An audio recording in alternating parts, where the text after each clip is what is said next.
मकदम है, सारे मेहमान हमारे साथ मौजूद हैं। ब्रेक में जाने से पहले प्रोफेसर मुनीर साहब ये बता रहे थे कि जमहूरी निजाम में ये बिल्कुल वाजिब सी बात है कि हमेशा एक पार्टी हुकूमत नहीं कर सकती है, दूसरे को भी मौका मिलता है। उसी गुफ्तगू को आगे बढ़ाते हैं। मुनीर साहब से जानने की कोशिश करते हैं कि वो पूरे भारतीय जनता पार्टी के कैंपेन और उसकी जीत और जिस तरह से डिसमिनेट हुई है कांग्रेस पार्टी, उसको किस तरह से देखते हैं मुनीर साहब? हाँ, तो मैं ये कह रहा था कि बहरहाल इस जमहूरी निजाम में और डेमोक्रेटिक प्रोसेस में किसी दूसरी गवर्नमेंट का आना कोई बहुत बड़ी बात नहीं है। एक गवर्नमेंट आई है।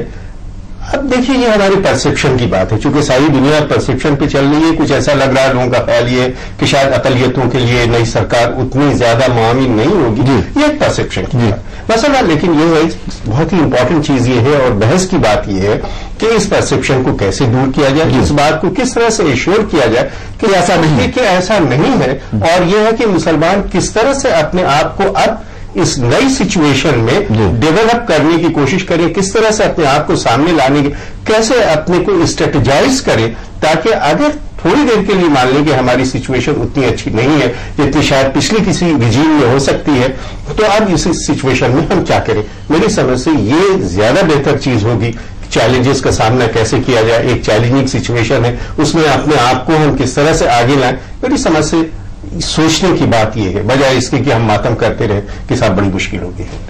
चलिए, आपने एक बहुत अहम बात की कि अब इस पे रोने से कोई फायदा नहीं है, इस पे मातम करने से कोई फायदा नहीं है कि क्या हुआ। अब ये सोचना चाहिए किस तरह से पूरी कौम को, पूरी मिल्लत को इस पे एक स्ट्रेटजी बनाई जाए कि किस तरह से इस नए सिस्टम में, मैं हमेशा कहता हूं न्यू इंडियन ऑर्डर जो हुआ है, उसमें किस तरह से एडजस्ट किया जाए और किस तरह से अपने जो चीजें हैं उनको सरकार के सामने रखा जाए। लेकिन अभी सरकार का जो कैबिनेट फॉर्मेशन का जो पीरियड है वो पूरा नहीं हुआ। 26 तारीख को हलफ लेंगे नरेंद्र मोदी और उसी के साथ ये सिलसिला शुरू होगा।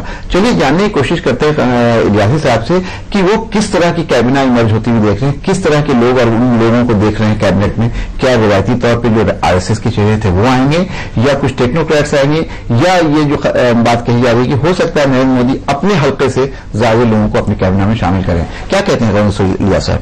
देखिए, मेरा मानना यह है कि अगर आपको नरेंद्र मोदी की आने वाली काबिनेट को समझना है तो गुजरात को सामने रखना चाहिए। मेरा मानना यह है कि नरेंद्र मोदी की कोशिश होगी कि जितने लोग भी उनकी काबिना में हो वो उन कद में उनसे बड़े ना हो जी। और तो आज की तारीख में कोई कद उनसे बड़ा है नहीं। मतलब ये पार्टी के अंदर अभी भी आप जानते हैं कि कुछ चल रहा है और वो सामने है, सबके सामने है।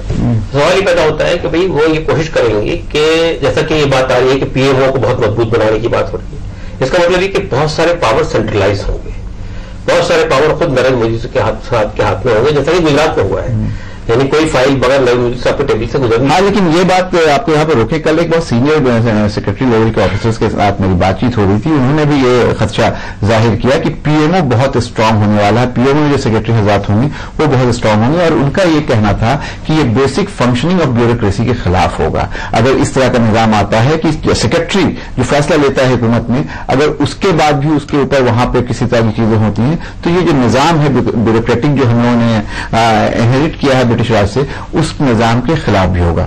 आप कैसे देखते हैं? नहीं, ये बात सही कह रहे हैं आप, लेकिन देखिए एक धारणा ये भी है कि सरकार कितनी मजबूत है, अगर ब्यूरोक्रेसी किसी को चलने ना दे तो ब्यूरोक्रेसी के पास बहुत सारे पावर सब मिले हो जाते हैं। मेरा ख्याल ये है कि मोदी साहब का जो रवैया गुजरात में रहा है, ब्यूरोक्रेट भी उनके वही रहे हैं जो उनकी बात को ही टोक करें या उनकी बात को इंप्लीमेंट करें। तो यहां भी ब्यूरोक्रेटिक लेवल पे बहुत सारी तब्दीलियां मैं फोरकास्ट कर रहा हूं, यहां इसमें ब्यूरोक्रेसी में भी बहुत सारी तब्दीलियां होंगी और मिनिस्टर्स में भी जो की पोस्ट, फॉर एग्जांपल देखिए एक बात सामने आ रही है कि पीएमओ के साथ साथ जो होम मिनिस्ट्री है उससे इंटेलिजेंस का और इंटरनल सिक्योरिटी के शोबे को अलग करने की बात हो रही है। इसका मतलब है कि इंटरनल सिक्योरिटी का जो शोबा होगा वो भी मोदी साहब के कंट्रोल में होगा। अब मसला ये है कि जाहिर बात है कि मेरा ऐसा ख्याल हो रहा है कि ये फॉरेन मिनिस्ट्री के सिलसिले में ये कोशिश करेंगे कि शायद सुषमा स्वराज साहबा को फॉरेन मिनिस्ट्री की तरफ लाए। इस मसला से बात का है कि इस वक्त में इनकी कोशिश ये, जैसा कि ये कहते भी रहे हैं कि साहब जो हमारे नेबरिंग कंट्रीज है और इसके साथ साथ जो है उस पर हम बात करेंगे, सार्क समिट पे जो नेता भेजा है इन्होंने उस पर बात करेंगे। लेकिन अभी आपने जो एक सवाल उठाया कि ये जो होम मिनिस्ट्री को बाइफरकेट करने की, उसको दो हिस्सों में तकसीम करने की बातचीत है, उसको लेकर भी खदशात अभी से शुरू हो गए हैं। लोगों का ये मानना है कि इंटरनल सिक्योरिटी का जो शोबा है जिसको वजीर आजम नरेंद्र मोदी अपने पास रखना चाहते हैं, उसको लेकर थोड़ी तशवीश है।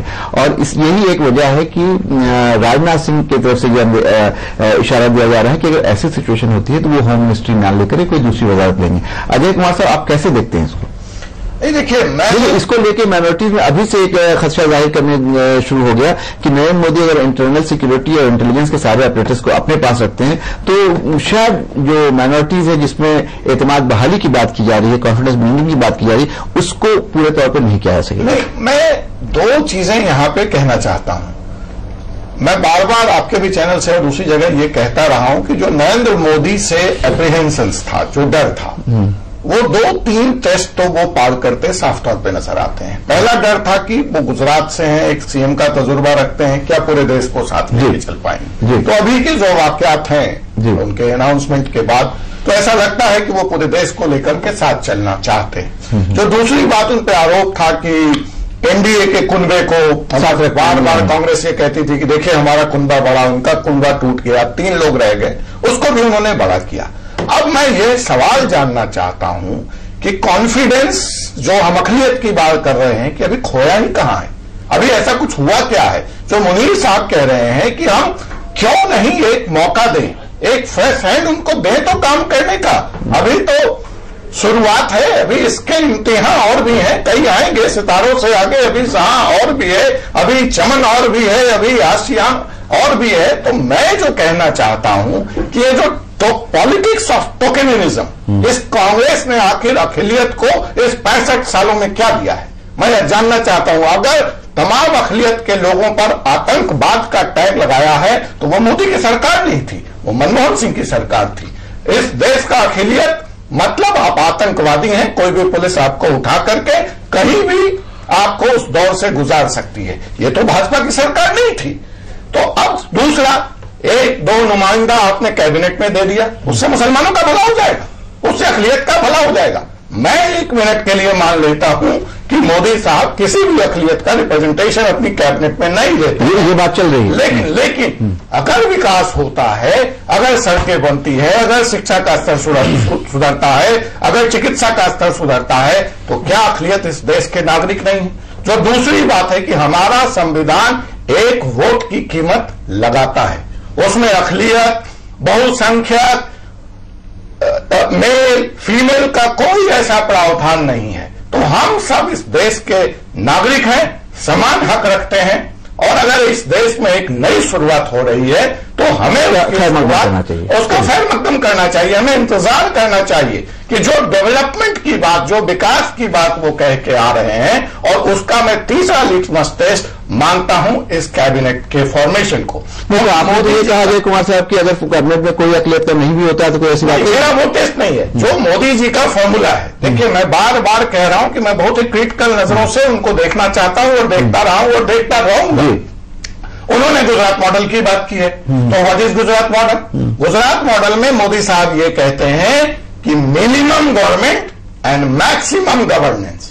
अखिलियत और बहुसंख्यक की बात हम ना करें। देखिए, पॉलिटिक्स ऑफ टोकेनिज्म मायावती का उत्तर प्रदेश में खत्म हो गया, बड़े बड़े हाथी लगा दिए, बड़े बड़े पार्क बना दिए, मैं मुख्यमंत्री बन गई, दलितों का भला हो गया।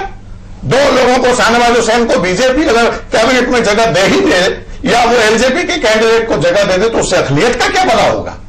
आप बहुसंख्यक अखिलियत की बात करें, जनरल वेलफेयर की बात करें, देश की बात करें, तो जो मैं कह रहा हूं उनका जो डिक्टम है, उसका टेस्ट है कि minimum government and maximum governance. मैं यहां तक बात पूरी कर दूं। इसलिए क्या दबाव में मोदी साहब अपने कैबिनेट को बड़ा बनाते हैं या छोटा बनाते हैं? ये आप सेपरेशन की बात कर रहे थे, टूरिज्म और कल्चर अलग करने की क्या जरूरत थी यूपीए को?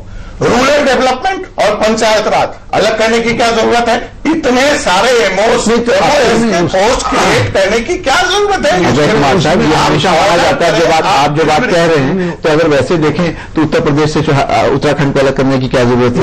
बिहार से झारखंड को अलग करने की क्या? जो छोटी यूनिट बनाई जाती है तो ये एक्सपेक्ट किया जाता है, इस उम्मीद से बनाई जाती है कि गवर्नेंस बेटर होगा, डिलीवरी का सिस्टम।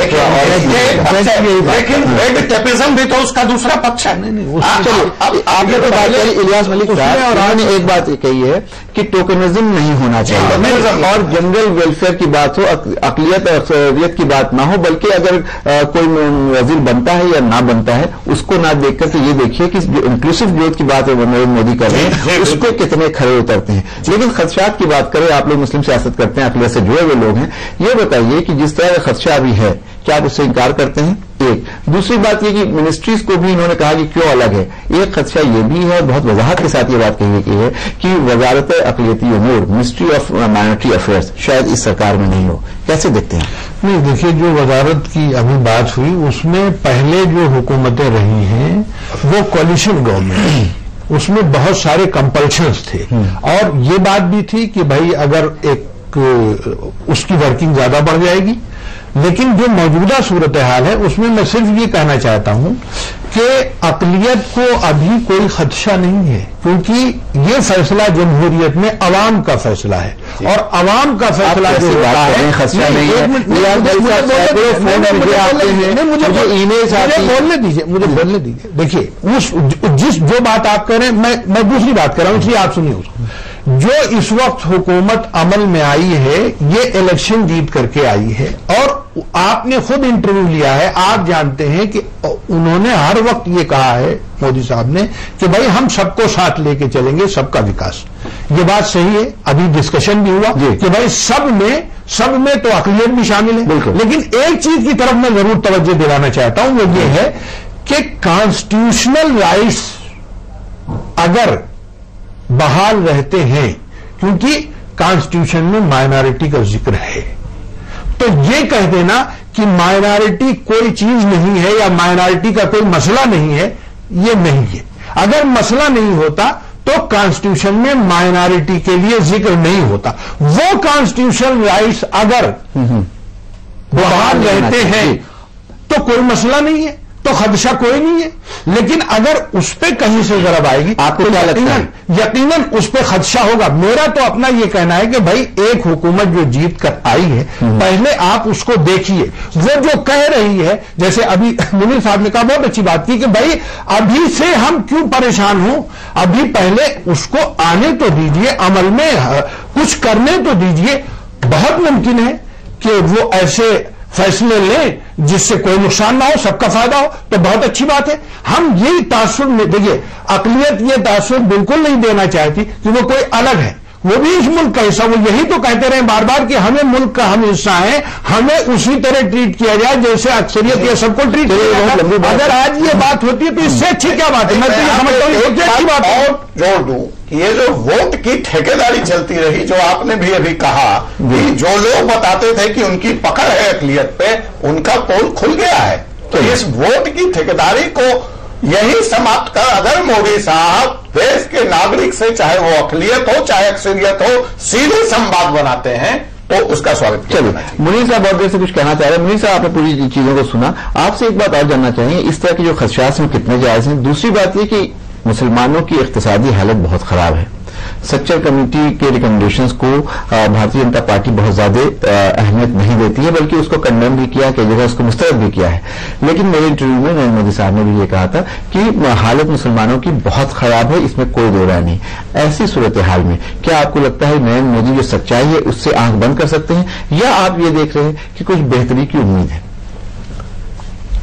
تھوڑا سا اگر ہم لوگ نریندر مودی سے تھوڑا سا ہٹ کے دیکھیے, جو مسلمانوں کا بات کہیں جو مسلمانوں کا ایشو ہے, جیسا آپ اس کو اکنامک پرسپیکٹو سے دیکھیں. اصل میں ہم لوگ جو ہے بڑی, ہم لوگوں کے ساتھ ایک مسئلہ یہ ہو گیا, اور شاید یہ کہ کوئی دوسری پارٹیز نے یہ چیز جو ہے بہت زیادہ سمجھانے کی کوشش کی ہے کہ جو مسلم ایشوز ہیں ان کا ایک پرٹیکولر ایڈریس کرتے ہیں. جی وہ نہیں ہے. دیکھیے آپ اس چیز کو سمجھنے کی کوشش کیجیے کہ ہندوستان ایک ایسا بڑا ملک ہے, اس کی اپنی ایسپریشنز ہیں, وہ دنیا میں اپنا مقام حاصل کرنا چاہتا ہے.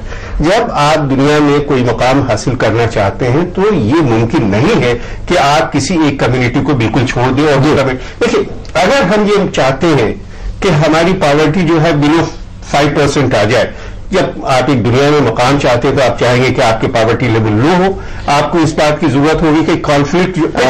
मुनीर साहब आपको यहाँ पर रोकेंगे, ब्रेक के बाद आएंगे। मुनीर साहब बहुत अहम बात बता रहे हैं और इकोनॉमिक पर्सपेक्टिव जो है कंट्री का उसके ऊपर बात कर रहे हैं, मुसलमानों का जो इकोनॉमिक सिचुएशन है उस पर बात कर रहे हैं, लेकिन वक्त हो गया है एक वक्फे का। वक्फे के बाद लौट के आएंगे तो मुनीर साहब से बातचीत जारी रहेगी। लेते हैं ब्रेक।